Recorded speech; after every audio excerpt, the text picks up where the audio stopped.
Christmas time, y'all. Let's go make some cookies. Alright,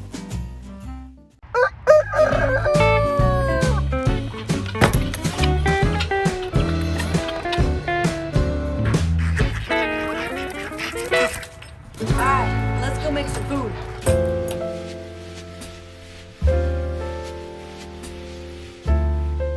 Hey y'all, welcome to Cooking on the Farm. I'm Rachel and Merry Christmas. I love saying Merry Christmas. It's my favorite holiday of all. Anyway, this is Joyce's Nutmeg Cookie Log. I got this recipe from someone that my dad worked with many, many moons ago. Bless you. And I literally begged for this recipe for 6 years. Does that sound like a lot? That sounds like a lot. This is an amazing cookie. Pretty easy, few little steps, but super, super worth it. She would bring these cookie trays every year, and I couldn't wait for these cookies. For the nutmeg cookie, you're going to need 1 cup of butter, 3/4 cup of sugar, 2 teaspoons vanilla, 2 teaspoons rum, and an egg. The dry ingredients, you're gonna need 3 cups of flour, pinch of salt, 1 teaspoon nutmeg. I've got my softened butter in my machine. You can use a hand machine. I don't have one, so I'm gonna use this guy. No worries. I got my butter in there. I'm gonna dump my sugar in there, and I'm just gonna give this a little bit of a mix. Once it's mixed, I'm gonna throw in my eggs and my extract and get these guys blended.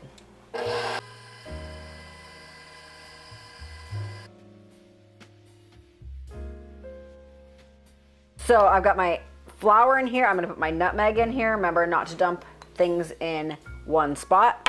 I'm gonna do a 2-finger pinch of salt, and then I'm gonna whisk. If you wanna sift, you can, but I whisk instead. And on low speed, you're gonna add your flour in.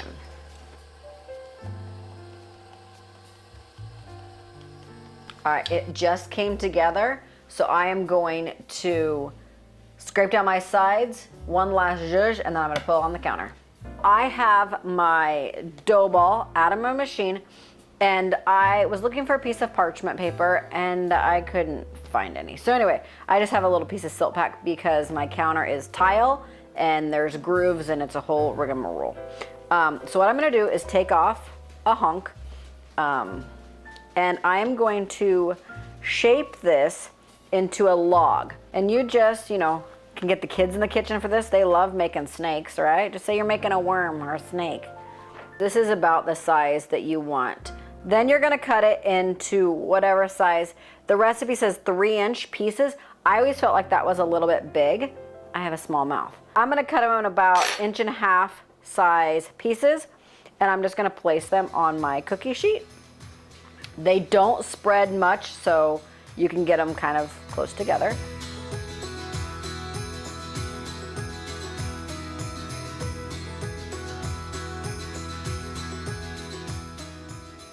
All right, guys, these are gonna go into my oven for 350 degrees for about 12 minutes. You're looking for a golden brown on them.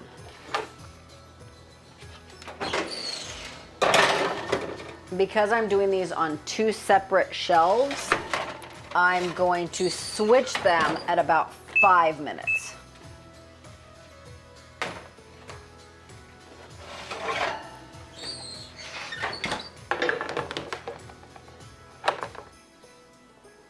These guys need another minute.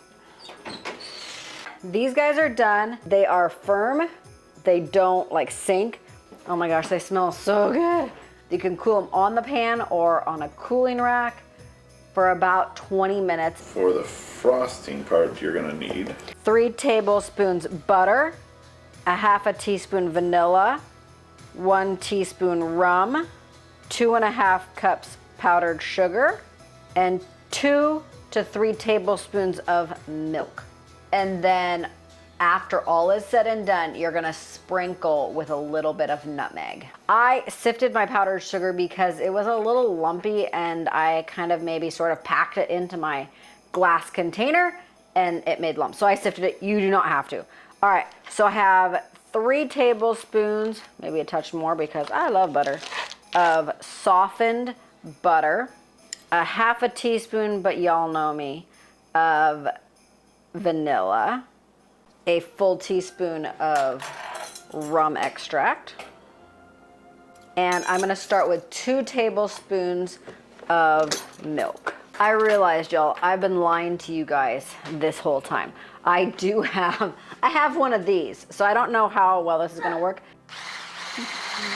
There we go, I got this. Oh my gosh. So this is actually the consistency you want. You want it thick, like frosting, super thick, like that. You do not want it to be runny at all. You're gonna pipe. If you don't have a piping bag, you can use a sandwich bag. I've shown you guys that in the past where you just put everything in the sandwich bag, squeeze the air out, cut the corn off, there you go. I do have a pastry bag. I fit it with my star tip. It's just kind of a medium star tip if you want the exact number. That is a 21. I put it in a little mason jar. I'm just going to add this to the bag. If you have it a little too thin, like if you've added too much milk, just add a little bit of powdered sugar. You can't have too much frosting. Am I right? Mm-hmm. So I am literally just gonna draw a line as thick or as thin as you want, okay? I kind of like some frosting on these guys. So I've twisted my pastry bag, and you can clip it if you want. I just hold it. Some people wrap it around their finger. We're just gonna do this. Squeezing from the top, not the bottom. These are cooled off also. Do not do this with warm cookies. It will melt. That butter, sugar, it will just all melt and be a nasty mess. All right, guys, so I've got these beautiful cookies frosted. You do not want to be stingy, so when you're putting it on, I start out by just doing a really fast line. You want to take your time and actually put some on because I had substantial extra. The topping will harden. You have to give it kind of an hour or so, half hour, to let those butters kind of get back more to a solid. You can keep these in the fridge.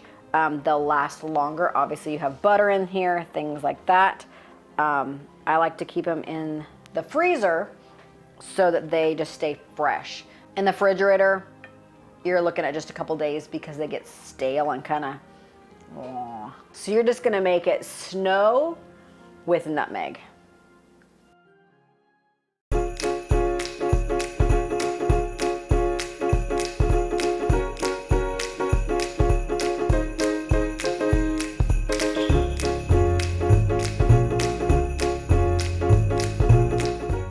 I love the crunch. Now you can hear it. Crunch on the outside, the softness, just like kind of buttery, just melts as soon as it hits your tongue. So delicious. Frosting hasn't set yet, but honestly, do we really care? Like when it's the holidays, we're just eating cookies. I love cookies. It's something I love. So Christmas morning, we always have a tray of cookies. My mom's always done this since I was little. Several different kinds of cookies, just all out on the platter, and then we just kind of munch on that until we eat Christmas breakfast. I'm gonna let them cure, like I said, about an hour, and then I'm going to par freeze, which means just kind of put them on a cookie sheet, stick them in the freezer for about an hour till that frosting solidifies. Then you can put them in a zippy bag and they will store in there for months. They won't last that long because you'll be sneaking out there when nobody's around eating them, but you know, to each their own. All right, guys, from my kitchen to yours, I hope you have an amazing, wonderful Christmas, and remember what the season's about. It's about Jesus being born for us. All right, guys, God bless. See you next time. This is Joyce's, oh my gosh, let's go. Joyce's Nutmeg Log Cookie.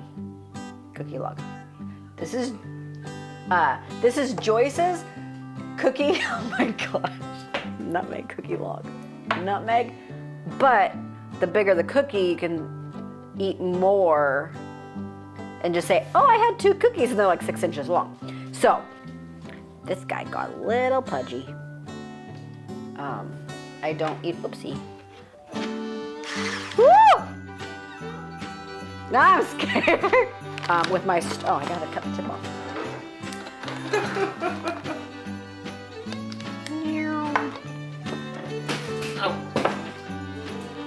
All right, so what are we doing now? Cookies. Oh, nice. So fast. It's a good cookie. Jeez Louise, my hands are freezing, so it's not that bad.